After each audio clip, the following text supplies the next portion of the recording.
안녕하세요. 저는 이제 30대 중반에 들어선 여성이에요. 직업은 작지만 나름 잘 나가는 쇼핑몰 운영하는 여성복 쇼핑몰 사장이랍니다. 저에겐 먼저 결혼한 여동생이 하나 있어요. 여동생에겐 토끼 같은 딸이 있는데 올해 벌써 7살이나 되었어요. 제 조카를 좀 자랑하자면 참 예쁘고요. 똑똑하답니다.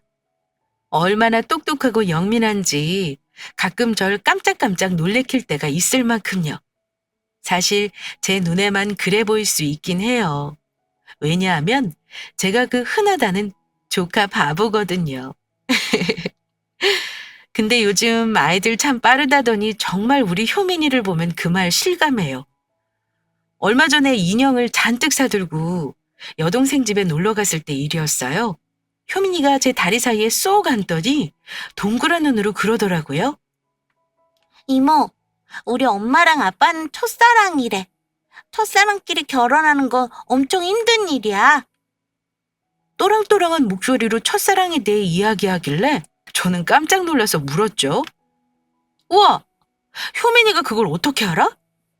그러자 조카가 눈을 동그랗게 뜨고 젤리 같은 입술을 달싹거리더군요. 효민이는 다 알지. 첫사랑은 이루어지기 힘든 거니까. 효민이는 그런 부모님 사이에서 태어났으니까 완전 소중한 사람이야. 정말 귀여워서 통통한 볼따구를 입안에 넣고 호로록 하고 싶은 거 간신히 참았답니다. 저는 효민이를 꼭 껴안고 그랬죠. 맞지. 우리 효민이는 정말 소중한 사람이지. 그렇지. 효민이는 소중한 사람이야.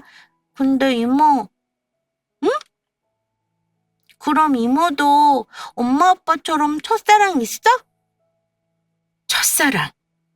이 단어에 저는 순간 멈칫했어요. 어떤 누군가에겐 첫사랑이란 단어가 아련하고 아름답고 왠지 가슴 뭉클해지는 단어일 텐데 제 가슴엔 아픈 트라우마를 새긴 깊은 생채기를 남긴 단어였어요. 이모도 있지, 첫사랑. 그럼 이모 첫사랑 이야기 효민이한테도 해줄 수 있어? 효민이 궁금해요. 저는 잠시 망설이다가 고사리 같은 손을 꼭 잡으며 말했어요. 어쩌지? 지금 효민이한테 말해줄 수 없어. 이모 첫사랑은 예쁘고 아름답지 못해서 우리 효민이 같은 어린이가 들으면 충격받을 수도 있거든? 나중에 효민이가 더 커서도 궁금해하면 그때 말해줄게. 무슨 말이냐는 듯 저를 올려다보는 맑은 눈동자를 바라보며 저는 씁쓸하게 웃을 수밖에 없었습니다. 맞아요. 제게도 첫사랑은 있습니다.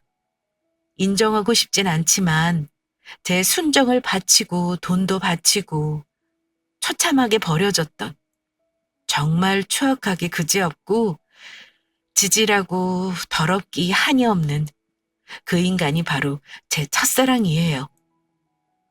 김동민. 바로 제 첫사랑이자 아직도 이가 갈리는 이름입니다. 제 아름답기만 하던 첫사랑이 어떻게 이렇게 원수가 되었는지 제 사연 한번 들어보시겠어요? 제가 김동민을 처음 만난 건 대학교 1학년 때 친구의 손에 끌려나갔던 과팅에서였어요. 과팅이다 보니 무척 많은 사람들이 모여 있었고 그 안에서도 소극적이고 말수가 적은 저는 소외될 수밖에 없었어요. 하물며 전 세 자매의 둘째인데다 어릴 때부터 여중 여고에 여대까지 입학했기에 남자에겐 약간의 두려움까지 가지고 있었고요. 사실 남자에 대해 딱히 흥미도 없던 차였기에 저는 그냥 머리수나 채워준다고 생각하고 구석자리에 멍하니 앉아 있었어요. 기다란 테이블이 있는 커피숍이었는데 모두 음료를 주문할 때도 전 나도 그거 하고 말았죠. 그런데 그런 절 눈여겨보던 사람이 있었던 모양이었어요. 바로 제 첫사랑 김동민이었죠. 나중에 들은 이야기론 어쩔 줄 몰라 하며 식은땀을 흘리는 제가 사람들의 눈치만 보며 입을 꾹 다물고 있던 제가 참 예뻐 보였다고 해요. 뭔가 순수해 보이기도 하고 지켜주고 싶다고도 느꼈대요. 그렇게 저를 빤히 쳐다보고 있는 눈빛도 모른 채 저는 빨리 이 과 미팅이 끝나기를 손꼽아 기다리고 있었어요. 다들 음료가 앞에 놓이는데 아무리 기다려도 제 음료는 나오지 않더군요. 그래서 멀뚱히 빈 테이블만 보고 있는데 어디선가 섬세한 모양의 손이 쓱 새빨간 체리콕을 디밀더군요. 제가 놀라 퍼뜩 고개를 들자 엄청 모범생처럼 생긴 남자가 절 보며 쑥스러운 듯 웃더라고요. 음료 누락된 것 같아요. 체리 좋아하시는 것 같아서 라며 제 가방에 붙은 체리 모양 배지를 보더라고요. 사실 그 가방이 저희 언니 거였어요. 전 체리를 그다지 좋아하지도 않았고요. 그런데 그 남자의 쑥스러운 미소가 괜히 좋더라고요. 그래서 저는 고개를 끄덕였죠. 감사합니다. 좋아하시는구나. 다행이다. 저 안 좋아하시면 어쩌나 엄청 걱정했거든요. 라며 가슴을 쓸어내리더라고요. 그런데 참 웃기죠.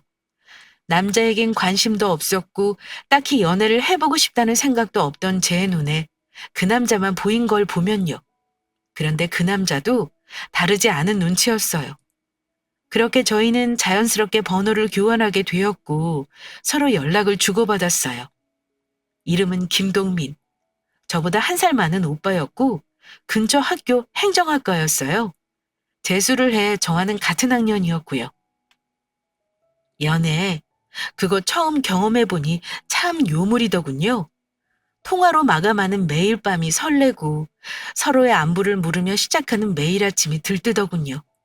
입맛은 거칠거칠해져 없어지고 심장은 구름 위를 떠다니는 듯 울렁거리고 처음 손을 잡은 찰나 서로의 체온을 느끼며 포옹하던 순간 그리고 입술을 살포시 맞춰오던 그 길고도 짧은 시간 동민 씨와 처음 만난 그 모든 순간들이 벅차고 설레고 아름다웠습니다.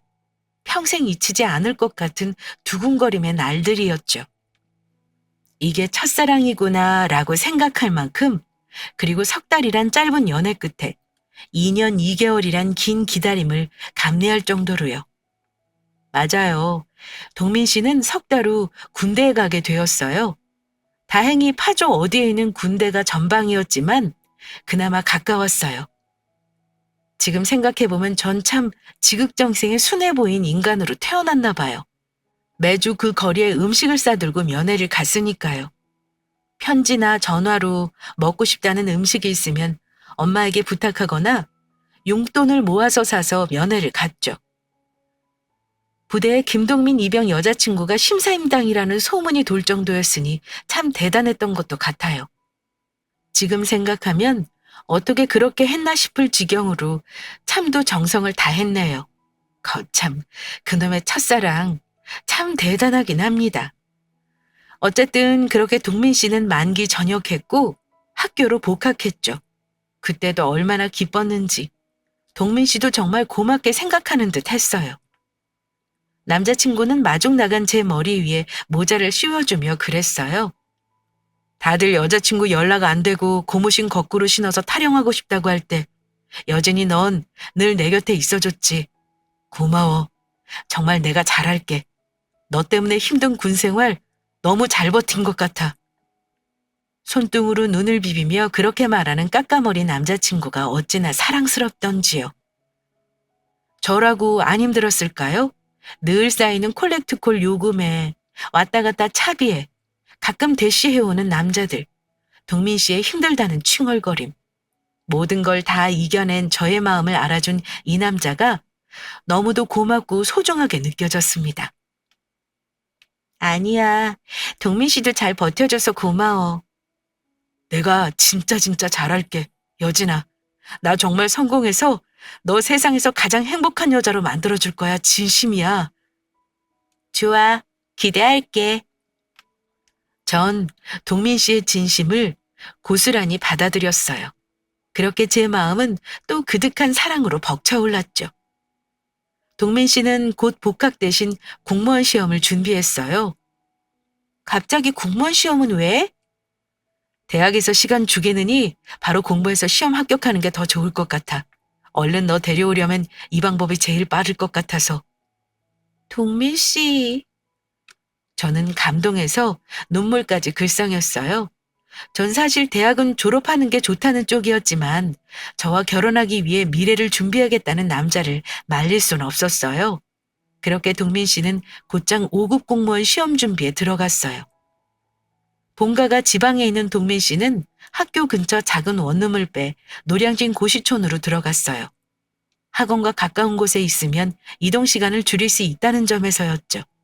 그렇게 부모님이 대학 등록금으로 모아두신 돈을 쪼개 학원을 등록하고 고시원비를 냈고, 그때부터 동민 씨의 노량진 생활이, 그리고 저의 뒷바라지가 시작되었습니다.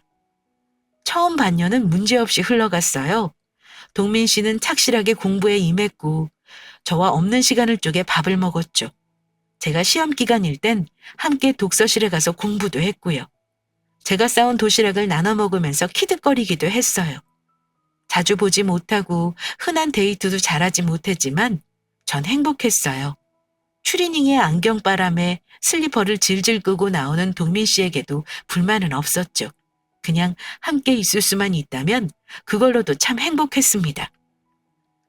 그렇게 시험일이 다가왔고 저는 새벽부터 바리바리 싼 도시락을 들고 응원을 나갔어요. 열심히 시험을 보고 돌아온 날엔 함께 마주보고 마시는 안주에 소주 한 잔을 기울였습니다. 그러나 결과는 낙방이었어요. 아이, 나 진짜 머리가 나쁜가? 대학도 재수했는데 공무원 시험도 안 붙고. 낙심한 모습에 마음이 아팠어요. 네가 나 이렇게 뒷바라지 해주는데 고생만 시키는 것 같아서. 결국 저에게 미안한 마음이었던 거예요. 전 울컥 치미는 눈물을 삼키고 동민 씨의 손을 꼭 잡았어요. 동민 씨, 9급도 아니고 7급도 아니고 자그마치 5급 공무원이야. 어떻게 한 번에 붙겠어. 동민 씨 아직 젊어. 기죽지 마. 내가 늘 곁에 있잖아. 어? 그러자 동민 씨가 제 손을 꼭 붙잡더군요. 나 무슨 일이 있어도 다음 시험에 꼭 붙을게. 그러니까 조금만 기다려줘. 몇 년이고 여기 이 자리에 기다릴 테니까 마음 편하게 먹어. 알겠지? 저는 그렇게 방긋 웃었습니다. 그리고 얼마간의 시간이 지났어요. 저는 언제나처럼 동민 씨가 학원 간 사이를 틈타 고시원으로 갔어요. 반찬도 좀 넣어두고 청소도 하려고요. 방은 정말 엉망이었어요. 저는 우선 제가 직접 사온 속옷과 양말 그리고 티셔츠를 잘 정리해서 넣고 해진 것들을 버렸어요. 그리고 책이며 속옷 양말 따위가 아무렇게나 널브러진 좁은 방을 청소하고 있을 때였어요. 갑자기 문이 벌컥 열리더니 웬 중년 여성분이 절 보며 눈을 동그랗게 뜨시더군요. 어머, 아가씨는 누구야? 네? 저는... 그러는 아주머니는 누구신데요? 두 여자가 마주보고 앉았어요. 알고 보니 이 여성분은 동민 씨의 어머니더라고요. 시골에서 음식을 싸들고 올라오신 거였어요. 혹시 내 아들 골방에서 굶어 죽지 않나 하고요. 그런데 때마침 청소하고 있던 저를 딱 마주친 거죠. 그래? 아가씨가 동민이 여자친구라고? 그 물음에 저는 다소곳이 대답하며 인사를 건넸습니다. 네, 안녕하세요. 안주희입니다. 반가워요. 난 동민이 애미 되는 사람이에요. 동민 씨 어머니는 평범한 시골 아주머니셨어요. 포근한 인상에 흔히 생각하는 인심 좋고 오지랖 넓어 보이는 그런 분이요. 어머니가 묻더군요. 우리 동민이랑은 얼마나 만났고? 한 3년 되었어요. 아이고, 오래 만났네. 그래, 나이는 몇 살? 이렇게 대화를 주고받았어요. 그리고 어머니는 방안을 쭉 둘러보시며 그러더군요. 애가 이 골방에 갇혀서 온종일 공부만 할 거 생각하면 가슴이 미어져. 그래도 여자친구가 이렇게 잘 챙겨주니 어찌나 고마운지 모르겠네. 그러며 제 손을 꼭 잡으시더군요. 아닙니다. 제가 좋아서 하는 건데요. 그렇게 학원에서 돌아온 동민 씨와 저 어머니는 셋이 나란히 앉아 밥을 먹었고 다음날 내려가시는 길도 공부에 바쁜 동민 씨 대신에 제가 배웅해드렸어요. 버스를 타시기 전 어머니는 이제 한 식구나 다름없는데 전화번호는 있어야지 하며 당신 핸드폰을 내미시더라고요. 거절하기 힘들어 제 번호를 찍어드렸고 그날부터 저는 왜인지 그 집안의 며느리가 된 것 같았어요. 집안에 대소사가 있으면 꼭 저를 지목해 함께 부르셨고 동민 씨가 공부 때문에 못 가면 저라도 내려오라고 하셨어요. 그때쯤 제가 취업을 했는데 바쁜 시간을 쪼개 내려가서 김장도 하고 제사도 돕고 심지어 어르신들 술상까지 차려드렸어요. 시류와는 동떨어진 시골에 사시는 분이니 어련히 그게 맞다고 생각하시나 보다. 전 그렇게 이해했고 참 미련할 만큼 묵묵히 그 집의 며느리처럼 참 잘했던 것 같아요. 그렇게 제 인고의 시간은 흘렀습니다. 그때쯤 동민 씨는 함께 공부하던 친구들이 하나하나 시험에 붙어 고시원을 떠나기 시작했고 동민 씨의 짜증이 심해졌어요. 아, 이딴 것 좀 해오지 말라고! 제가 해온 반찬을 던져버릴 때도 있었고 너 나보는 눈빛이 왜 그래? 너 나 한심하지? 라며 열등감이 폭발해 저를 몰아붙이는 일도 부지기수였죠. 제가 외식후 밥값을 내는 것을 보고는 너 그깟 돈 번다고 무시하냐? 너 내가 우스워? 라며 제 마음에 생채기를 내기 일쑤였습니다. 뭔가 전 동민 씨가 좁은 방 안에 틀어박혀 온종일 깨알 같은 글씨들만 들여다보고 있는 상황이 안타까웠어요.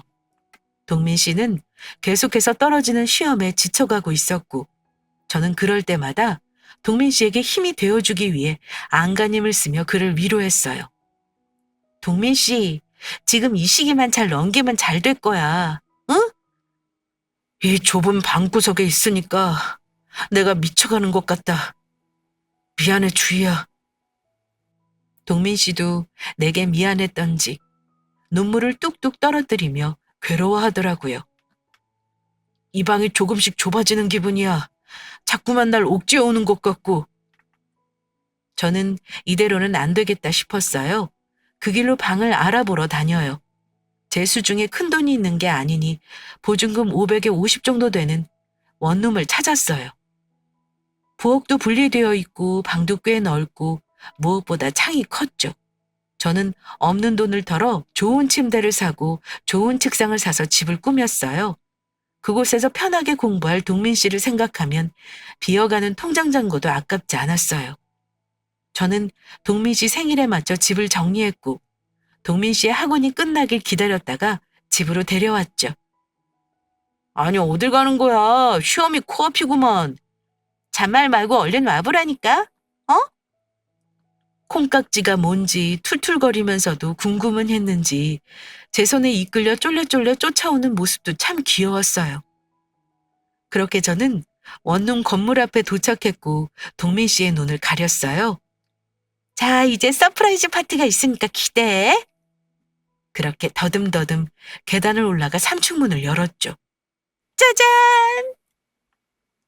헝겊을 벗겨낸 동민 씨가 천천히 집을 둘러봤어요. 식탁이 놓인 부엌, 그리고 그 안에 꽤 큰 방이 가지런히 정리된 가구들, 그리고 방 한가운데 깔린 테이블 위에 초와 와인. 동민 씨의 눈이 커졌어요. 이 집 다 뭐야? 아리송했어요. 혹시나 또 자신을 무시한다고 화를 낼까 심장이 두근두근 하더군요. 저는 꿀꺽 마른 침을 삼키고 대답했죠. 동민 씨 생일 선물 여기서 편하게 공부하라고.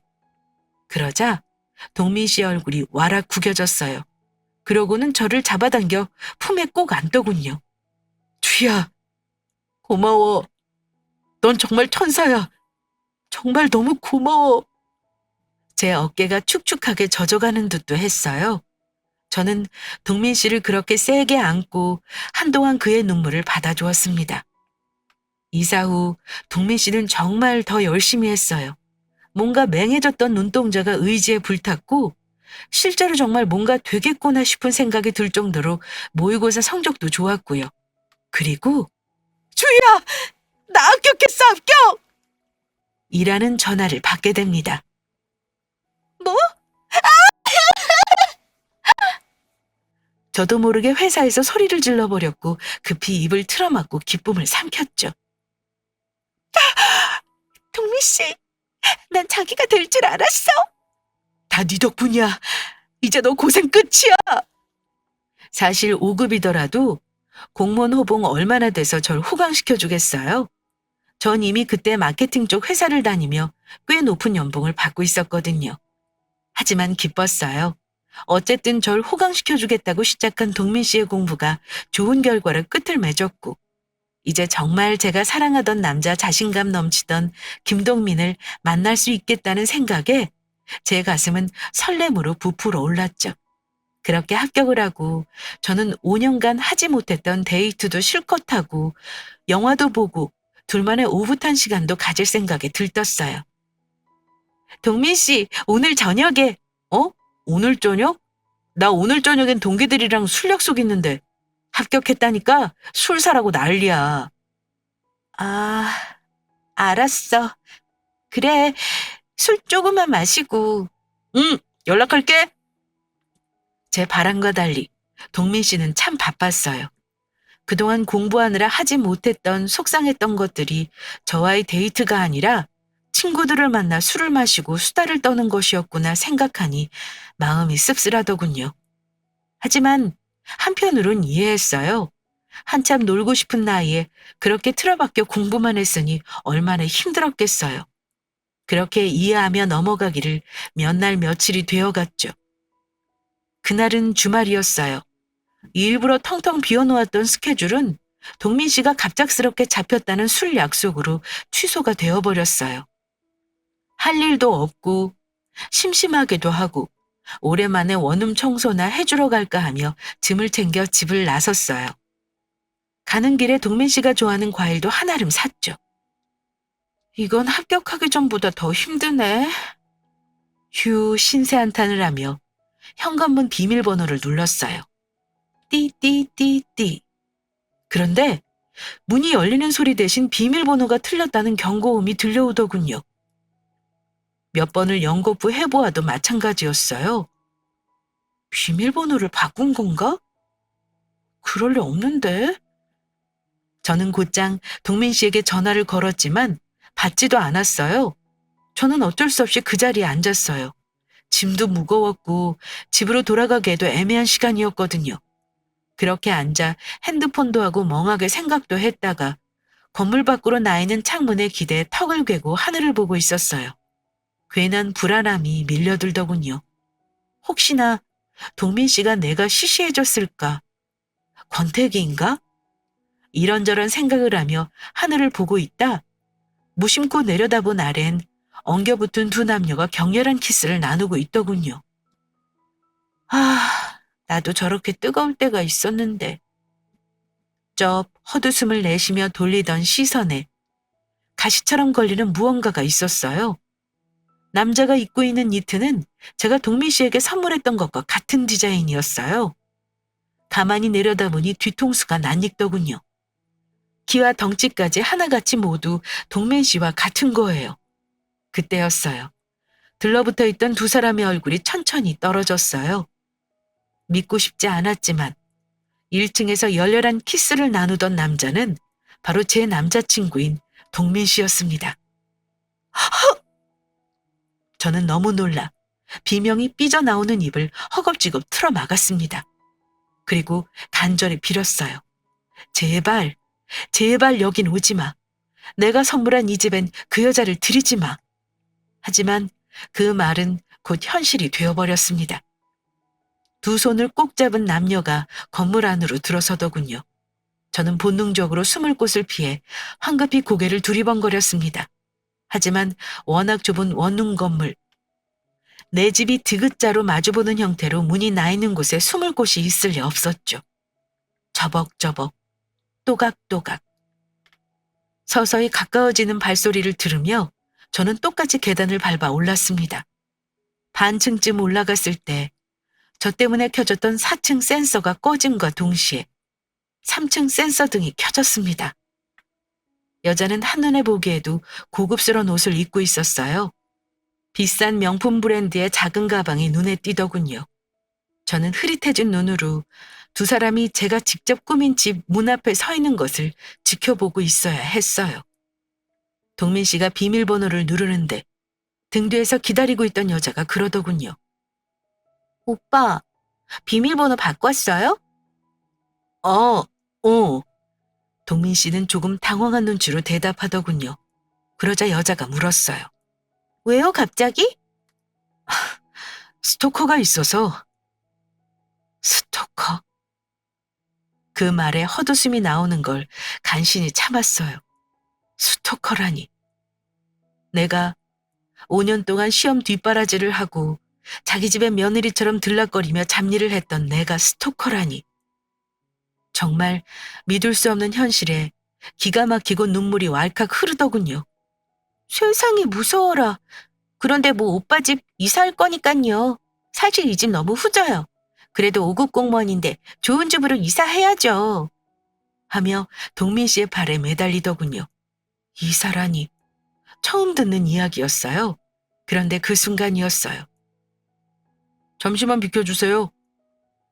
갑자기 4층 센서 등이 팍팍 터지며 등 뒤에서 묵직한 음성이 들려오더군요. 저는 놀란 눈으로 고개를 돌렸습니다. 키가 큰 젊은 남자가 절 이상한 눈으로 내려다보고 있더군요. 그리고 저의 고개는 삐걱삐걱 동민 씨와 그 여자에게로 돌아갔습니다. 아니나 다를까 동민 씨는 사색이 되어 여자는 동그래진 눈으로 저를 쳐다보고 있었어요. 순식간에 세상의 따가운 시선이 제게 쏠렸고요. 여자의 입에선 결국 혹시 저 여자가 오빠 스토커예요? 라는 말이 흘러나왔죠. 그런데 그 다음 이어진 동민 씨 말이 가관이었어요. 맞아. 그 스토커. 연지야, 얼른 집으로 들어가자. 그러며 황급히 열린 문으로 여자를 끌어당기더군요. 오빠 있어봐요. 경찰에 신고해야지. 저기요, 이봐요. 띠링. 여자의 외침과 함께 동민 씨 집의 문이 닫혔습니다. 아니 엄연히 말해 제 명의로 된 제 집이었죠. 안 비키실 거예요? 남자의 퉁명스러운 음성에 저는 천천히 자리에서 일어섰어요. 다리에 힘이 풀려 비틀 몸이 흔들거렸죠. 비참했습니다. 너무 비참한 마음과 마음속 깊이 끓어오르는 배신감과 열패감에 저는 한 발자국도 내디딜 수가 없었어요. 두 사람의 대화를 들어보니 한두 번 만난 사이 같지 않은데 언제부터였을까? 아마도 시험을 합격하고 나간 술자리 중 한 곳이었겠죠. 연락이 뜸해졌고 저를 피했던 그 많은 순간이 순식간에 뇌리를 스치더군요. 5년간 그 짜증을 받아내며 쏟아부었던 돈과 시간, 그리고 소중한 마음, 곧 동민 씨와 결혼할 생각에 들떴던 기분. 모든 것이 순식간에 쓰레기통으로 처박히는 기분이었습니다. 저는 비틀대며 내려가 있는 힘껏 문을 두드렸습니다. 야! 김동민 문 열어! 문 열라고! 아는 쥐죽은도 고요했죠. 내가 네 스토커야? 내 얼굴 보면서 말해봐. 그때였습니다. 오빠, 저런 스토커는 그냥 보내면 안 된단 말이야. 내가 혼내줄게. 있어봐. 하지 말라니까. 하는 티격태격하는 소리와 함께 문이 발칵 열리더군요. 씻고 나온 건지 젖은 머리카락이 보였어요. 물론 여자의 머리에 얹어진 수건도요. 저기요, 자꾸 이러시면 경찰 부를 거예요? 죄송한데 비켜주시죠. 저는 여자를 밀치고 집 안으로 쳐들어갔어요. 집 안은 미세하게 달라져 있었고 늘 제가 펴서 저녁을 차려놓았던 테이블 위엔 와인잔 2개와 청포도가 곱게 놓여 있었죠. 저는 눈이 뒤집히지 않을 수 없었어요. 오빠, 저 여자 뭐야? 여자는 저의 기세에 놀란 듯 아연실색하며 동민 씨에게 물었어요. 그러자 동민 씨가 말을 더듬거리며 그러더군요. 그게 연지야. 사실은 우리 누나야. 그러니까 오빠 외동이라며. 그러니까 사촌 누나. 사촌 누나? 적어도 바람 피우다 걸리면 제게 변명해야 하는 거 아닌가요? 여자에게 쩔쩔매며 변명하는 동민 씨를 보고 있으니 저는 정말 참아왔던 화가 폭발하고 말았습니다. 내가 스토커야? 어떻게 내가 네 스토커고 사촌 누나야? 5년 동안 뒷바라지한 내가 왜 네 스토커고 사촌 누나가 되는 건데? 야, 넌 사촌 누나랑 키스하고 살림 차리니? 저의 희번들어진 눈에 동민 씨는 깜짝 놀라 입을 떡 벌리더군요. 그도 그럴 것이 제가 한 번도 이렇게 화를 낸 적도, 아니, 말을 놓은 적도 없었으니까요. 저는 동민 씨를 무섭게 노려보며 말했어요. 이 집, 내 보증금으로 내가 구한 집이지? 여기 있는 네 짐 싸들고 지금 당장 나가. 아니면 가택 침입으로 신고할 거니까. 뭐? 지금 당장 어딜 나가라는 거야? 너 너무하는 거 아니야? 진짜 끝까지 돈 쓴다고 유세하는 거야? 정말 더럽고 안 입곱다. 넌 내가 지금까지 너한테 퍼부은 돈과 정성이 내 돈 자랑하려고 한 걸로 보였니? 안 입곱다고? 더럽다고? 그래, 더러우면 내가 준 거 다 두고 나가. 아, 맞다. 너 이 집에서 내가 준 거 빼면 알몸으로 나가야겠다. 그치? 하며 코웃음을 쳤습니다. 정말 악에 바치니 이런 말이 줄줄 나오더라고요. 너 지금 입고 있는 니트, 그거 내가 사준 거지? 벗어. 더러워서 안 입어, 이따위 니트.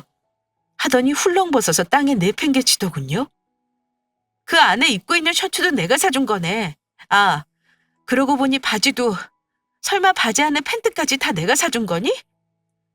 제가 악에 받쳐 그리 말하자 옆에서 얼빠진 얼굴로 두 사람의 대화를 가만히 듣고 있던 여자가 털썩 자리에 주저앉더군요. 세상에. 그런데 그때 동민 씨의 행동은 더는 절 화풀이조차 못하게 하더군요. 연지야, 괜찮아. 오빠가 다 설명할게. 그게 그러니까. 걱정스런 눈으로 여자를 부축하는 동민 씨의 얼굴은 안타까움과 미안함으로 그득했죠. 그때 전 깨달았어요. 전 그 상황에서도 이 쓰레기 같은 남자가 저에게 무릎이라도 꿇고 매달려주길 바랬다는 걸요. 하지만 이미 동민 씨의 눈은 오직 그 연지라는 그 여자만을 향해 있었죠. 그 눈빛을 전 너무도 잘 알아요. 바로 언젠가는 절 바라보던 바로 그 눈빛이었으니까요. 이젠 절 보는 눈빛은 변해 열등감과 열패감 그리고 부채감만이 가득하다는 걸요. 이 남자에게 전 더는 사랑이 아니었어요. 그저 자신의 뒷바라지를 해주며 자신의 열등감과 죄책감을 자극하던, 자신의 조바심 나게 하던 그냥 혹덩어리 같은 거였죠. 저는 힘없이 뒤돌아섰어요. 그리고 그랬죠. 이 집은 내일 부동산에 내놓을 테니까 이사 준비해. 더럽고 치사해서라도 나갈 테니까 걱정하지 마. 더럽고 치사. 제 순수했던 사랑이 더럽고 치사한 것이었다니 허탈함이 밀려왔습니다. 근데 동민 씨, 그건 알아야 해. 넌 인간도 아니야. 최소한 널 위해 5년을 버린 내게 미안해는 했었어야지. 널 뒷바라지 할 수 있다는 것만으로도 기뻤던 날 위해 마지막 예의는 지켰어야 해. 쥐도 인간인지 아무 말도 못하더군요. 전 그렇게 허탈하게 집을 나왔습니다. 제 순수했던 첫사랑이 그렇게 끝나버리는 순간이었죠. 그렇게 저는 무너져서 폐인처럼 살았을까요? 아니요. 저 생각보다 독한 여자예요. 5년간 공시생 뒷바라지 하는 거 맘 약한 사람은 절대 못해요. 어쩌면 그 5년이란 시간이 절 강하게 만든 것일지도 모르죠. 정말 배신감에 치를 떨었고 너무도 힘들었지만 한편으론 짐을 벗은 듯 홀가분했어요. 첫사랑의 아픔은 뒤로 하고 그 길로 회사에 사직서를 냈습니다. 사실 계속 하고 싶었던 쇼핑몰 사업이 있었는데 동민 씨 뒷바라지를 해야 하니 회사에 발목 잡혀 있을 수밖에 없었거든요. 이제 들어갈 돈도 짐도 없어졌으니 마음은 힘들었으나 가벼웠어요. 제가 동민 씨와 헤어졌다는 소식에 친구들과 가족들은 반색을 금치 못했어요. 다들 그 자식과 잘 헤어졌다며 절 위로했죠. 물론 쓰디 쓴 첫사랑을 맛본 저의 귀엔 들리지 않는 위로였지만요. 그리고 소개팅 제의가 쏟아졌어요. 하지만 전 모두 거절했어요. 사랑 같은 거, 연애 같은 거 다신 하고 싶지도 않더라고요. 대신 저는 일을 선택했어요. 실연의 아픔을 잊기 위해 열심히 발로 뛰었죠. 아이템은 정말 좋았는데 홍보에 미숙한 저는 발목이 잡혔어요. 그것에 끙끙대고 있는데 친구가 한 사람을 소개해 주더군요. 너한테 도움될 거야. 좀 건방지긴 한데 그래도 내가 말은 잘해놨으니 도와는 줄 거고. 좀 고가워도 참고 부탁 좀 잘해봐. 내키지 않았지만 어쩌겠어요. 홍보가 가장 중요한 인터넷 쇼핑몰이니. 저는 단단히 마음먹고 약속 장소로 나갔습니다. 거긴 어떤 훤칠한 키에 멀끔하게 생긴 남자가 앉아 있었어요. 보기에도 차가운 인상을 보곤 아, 이 남자 진짜 까칠하겠구나 생각하며 꾸벅 인사를 했어요. 그런데 남자는 저를 알아보는 듯 미간을 구기더군요. 그리고는 한다는 말이 가관이었습니다. 스토커? 제가요? 제가 댁 스토커라고요? 라고 따지듯 말하며 남자의 얼굴을 유심히 보는데 어딘가 낯이 익더라고요. 누군가 유심히 보는데 저를 아래로 내려다보는 눈빛을 보고 딱 떠오르는 장면이 있었어요. 동민 씨와 헤어지던 날 계단에서 제게 비켜달라고 했던 바로 그 남자였습니다. 어? 반갑지도 않은데 참 반갑기도 하고 복합적인 기분이 들더군요. 그런데 남자도 마찬가지인 것 같았어요. 남자 또한 황당하다는 듯 피식 웃으며 그랬죠. 저 스토커 아니에요. 알아요. 그날 친구네 집까지 댁 목소리 다 들렸거든요. 그래서 그 팬티는 댁이 사준 거 맞았습니까? 저는 얼굴이 시뻘개졌어요. 그날의 창피함과 무안함이 확 끓어오르는 기분이었죠. 하지만 남자는 대수롭지 않게 웃으며 그러더군요. 이거 인연인지 악연인지 어쨌든 꽤 인상적이긴 했습니다. 남자의 이름은 승훈이었어요. 알고 보니 홍보 마케팅 쪽으로 알아주는 홍보회사를 가진 대표였고 제게 전폭적인 지지를 약속했어요. 모든 홍보 비용과 전략은 제가 책임질 테니까 회사 지분의 5%를 주세요. 5%요? 고작? 인터넷 쇼핑몰 대부분의 지출이 홍보인데 5%라니 너무 터무니없는 금액에 놀라 물었어요. 왜요? 너무 작아요? 그럼 5%에 일주일에 한 번 저녁 식사 어떻습니까? 주말에 혼자 먹는 식사가 좀 외롭거든요. 예, 뭐. 그렇게 저는 승훈 씨의 도움을 받아 본격적으로 쇼핑몰을 시작했고 사업이 꽤 높은 수익을 얻으며 자리를 잡은 만난 지 2년 만에 조심스러운 고백을 받았습니다. 다시 만나게 되었던 그날부터 제게 반해 있었다고요. 사실 처음 만났던 날도 그렇게 울고 있는 제가 참 궁금했었답니다. 대체 어떤 여자길래 한눈에도 자기보다 떨어져 보이는 저 따위 남자 때문에 눈물을 흘리고 있을까? 저 남자는 어떤 복을 타고났길래 이런 예쁜 여자의 사랑을 받는 걸까라고요. 첫사랑의 아픔과 불신에서 벗어나지 못했던 저는 망설였지만 승우 씨는 제게 기다릴게. 난 늘 여기 있으니까 천천히 와. 대신 다른 남자 만나지 말고. 라며 호쾌하게 웃더군요. 그렇게 저희는 조심스럽게 우정 같은 혹은 사업 파트너 같은 연애를 시작하게 되었어요. 승훈 씨는 제게 지극정성이었어요. 마치 동민 씨에게 제가 주었던 사랑을 고스란히 돌려받는 기분이었어요. 포근하고 편안했어요. 하지만 내심 마음 한편의 불안함으로 승훈 씨에게 마음의 문을 열지 못하고 있었죠. 그런 저를 승훈 씨는 말없이 기다려 주었고요. 그렇게 동민 씨와 헤어진 지 3년, 승우 씨와 만난 지 1년이 되던 해 어느 날이었습니다. 모르는 번호로 전화가 오더군요. 네, 여보세요? 수화기 너머에선 아무런 말도 없었습니다. 잘못 걸었나 하며 끊으려는데 나야 주희 씨, 동민이. 귀에 익은 음성이 들려오더군요. 저는 순간 숨이 멎었어요. 첫사랑이라는 게 웃기죠. 그렇게 치를 떨며 분노와 배신감에 울었는데 목소리를 들으니 갑자기 울컥 올라오는 무언가가 있더라고요. 바보처럼요. 무슨 일이야? 저는 냉랭하게 물었지만 음성은 떨리고 있었어요. 잠깐 만나서 이야기할 수 있을까? 바보처럼 저는 그 자리에 나가고 말았죠. 대신 승우 씨에겐 언제 어디서 만나고 오겠다고 허락을 맡았고요. 승우 씨는 쿨하게 허락해 주었습니다. 그리고 그날 동민 씨는 그대로더군요. 딸딸막한 키에 동그란 얼굴. 대체 내가 이 남자에게 왜 그렇게 목을 맸나 싶을 만큼. 콩깍지가 벗겨지고 첫사랑의 환상에서 벗어나고 나니 참 비루해 보이더군요. 키 185의 잘생긴 승우 씨와는 정말 말 그대로 비교가 되는 외모였어요. 첫사랑의 환상을 그대로 안고 살 걸 후회까지 될 정도였죠. 잘 지냈어? 더 예뻐졌다. 제 앞에 앉아 이야기하는 동민 씨를 보는 둥 마는 둥 쏘아붙였습니다. 헛소리하지 말고 용건이나 말해. 그러자 동민 씨가 쭈뼛쭈뼛 본론을 꺼내더군요. 사실 나 엄청 후회 많이 했어.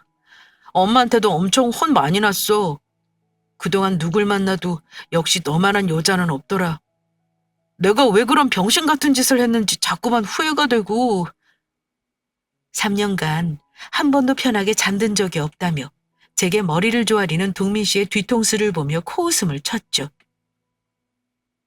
그래서 말인데 나 너랑 다시 시작하고 싶어. 이제 나도 자리도 좀 잡았고 너 고생시키지 않고 살 수 있어. 그러니까 나랑 다시 시작하자. 결혼을 전제로. 뻔뻔하게 그지없는 얼굴에 침을 뱉어주고 싶었습니다. 저는 동민 씨를 비스듬히 바라보며 말했죠. 동민 씨, 사실 나만한 여자는 어디에도 없어. 너 같은 쓰레기 같은 찐타한테 그렇게 예쁜 순정을 가져다 바칠 바보는 이 세상에 나밖에 없었으니까. 근데 어쩌지? 나도 동민 씨 덕분에 예쁜 순정이 다 망가져서 이젠 그런 여자가 아닌데? 저는 지갑을 열어 명함을 내밀었습니다. 그리고 뭐 고생을 안 시킨다고? 나 혼자서도 고생 하나도 안 하고 잘 살 만큼 벌어. 동민 씨는 명함을 가만히 들여다보다가 두 눈이 휘둥그레졌습니다. 제 쇼핑몰은 이제 젊은 사람이라면 누구나 알 만큼 이름이 나 있었으니까요. 주희 씨, 나 한 번만 봐줘. 응? 내가 잘할게. 제 명함을 봤더니 인간이 더 맹렬하게 제게 매달리더군요. 양심이 있다면 물러날 텐데 진짜 마지막까지 정이 뚝 떨어지는 기분이었어요. 제게 애걸복걸하며 매달리는 동민 씨를 내려다보고 있는데 이상하죠? 그 순간 승우 씨가 떠오르더라고요. 지금 승우 씨는 내게 동민 씨에게 내가 했던 것처럼 열리지 않는 문 앞에서 하염없이 절 기다리고 있더라고요. 자신의 예쁜 순정을 다 바쳐가면서. 그런데 저는 이딴 찌질한 첫사랑 남자 따위 때문에 그 귀하고 멋진 남자의 마음을 이용하고 있다는 기분이 들더군요. 언젠가는 나도 지금의 동민 씨처럼 승우 씨에게 매달리게 될 날이 올지도 모르겠다는 생각이 성광처럼 내리스치더군요. 명함 잘 챙겨. 지인 할인은 못 해줘도 동민 씨 이름으로 주문하면 사은품 몇 갠 챙겨 넣어줄 테니까. 똑똑하니까 잘 알아들었지? 한마디로 우린 끝났다는 뜻이야. 내가 겨우 기어나온 쓰레기통에 내 발로 다시 들어갈 이유는 없잖아? 그렇게 말한 저는 자리에서 벌떡 일어났어요. 당장 승우 씨를 만나야겠더라고요. 이런 찌질한 남자의 사랑을 받는 제가 궁금했다던 승우 씨. 고작 5%라는 말도 안 되는 지분율을 요구하며 절 기꺼이 도왔던 남자. 그리고 2년이란 시간을 곁에서 지켜만 보다 어렵게 고백해온 남자. 저의 상처 때문에 이 남자를 절대로 놓치면 안 되겠다는 생각이 들었어요. 당장 그 길로 커피숍을 뛰쳐나왔어요. 곧장 승우 씨를 만나야겠다는 생각에 급히 커피숍을 나오던 저는 그 자리에 멈춰섰어요. 바로 승훈 씨가 주차해 놓은 차에 비스듬히 기대 시계를 보고 있었기 때문이었어요. 승훈 씨! 그러자 승훈 씨가 절 보며 길게 웃더군요. 생각보다 빨리 나왔네. 여긴 어떻게? 아니, 굴한 척하긴 했는데 불안해서 살 수가 있어야지. 하며 머쓱한 듯 미간을 문대는데 정말 이 남자가 너무 사랑스러워 보이는 거예요. 그때였어요. 저를 뒤따라 헐레벌떡 커피숍을 나오던 동미 씨의 목소리가 들렸어요. 주희 씨, 잠깐만! 어쩜 때마침 차도 벤츠네요. 저는 보란 듯이 다다다 뛰어 승우 씨의 품에 안겼습니다. 보고 싶었어요. 처음으로 그의 따뜻한 품에서 전한 제 진심이 수줍었어요. 승우 씨의 기다란 팔이 제 몸을 강하게 둘러 꼭 안더군요. 나도 너무 보고 싶었어. 그렇게 승우 씨의 벤츠는 저를 태우고 떠났어요. 벙찐 얼굴로 벤츠의 뒷공무니를 쳐다보고 있는 똥차. 제 첫사랑을 뒤로 한 채로요. 이모, 그럼 이모부는 첫사랑이 아니야? 조카의 음성에 전 긴 생각에서 깨어났어요. 그리고 조카의 동그란 이마에 입을 쫑 맞추면서 그랬죠? 응, 아니지?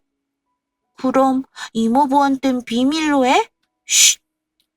하며 검지손가락을 세워 입술에 가져다 대는데 얼마나 귀엽던지요. 아니, 이모부도 다 알아. 그래도 굳이 우리가 먼저 말할 필요는 없겠지? 하며 싱긋 웃었어요. 네, 저는 그렇게 승우 씨와 결혼을 했고 첫사랑보다 더 첫사랑 같은 달콤한 신혼에 젖어 살고 있습니다. 남들은 그러더라고요. 똥차가 가고 벤츠가 왔다고요. 그런데 전 그렇게 생각 안 해요. 똥차가 얼마나 달달거리고 쓸모없는 놈인지 알아야 다음에 온 벤츠를 놓치지 않는 법이다. 라는 결론이죠. 그래서 첫사랑은 이루어지면 안 되나 봐요. 그 아픈 경험으로 진정한 사랑을 찾게 된 저처럼요. 여러분들의 첫사랑은 어떤가요? 여러분의 인생에 그리고 앞으로 해나갈 사랑에 얼마나 많은 영향을 미치고 있나요? 지금까지 긴 사연 들어주셔서 감사합니다. 늘 행복하세요.